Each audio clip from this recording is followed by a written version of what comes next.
daawadayaal ku soo dhawaada Modern Media qaybta dalka Norway. waa barnaamij ka baxay TV-ga NRK. waxaa laga yaabaa inaadan maqlin faa'iidooyinka cayilku ama in la nooxa leedahay. waxaad mar kasta maqashaa faa'iido darrada cayilka oo ay ka mid tahay dhinaca dharka, kalsooni darro in qofku ku qanci waayo jirkiisa, welibana ku sii darso xanuun ay ka mid tahay sonkorta, diabetes type 2 iyo mararka qaar qaybo ka mid ah xanuunka kansarka.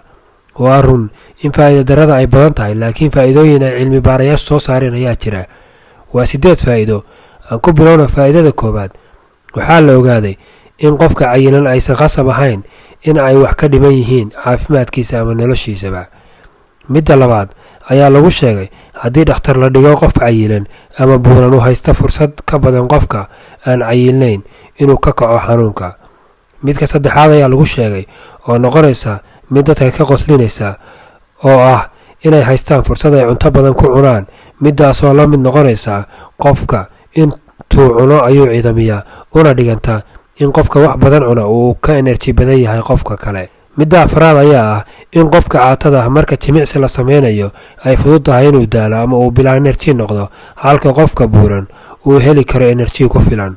midda shanaad ayaa lagu sheegay in qofka cayilan qabowga iska celin karo isagoo isticmaalaya faadka ku jira jirkiisa. midda lixaad ayaa lagu sheegay mararka xaaladda adag dhacda in qofka buuran uu yahay qofka keliya ee xaaladda ka bixi kara.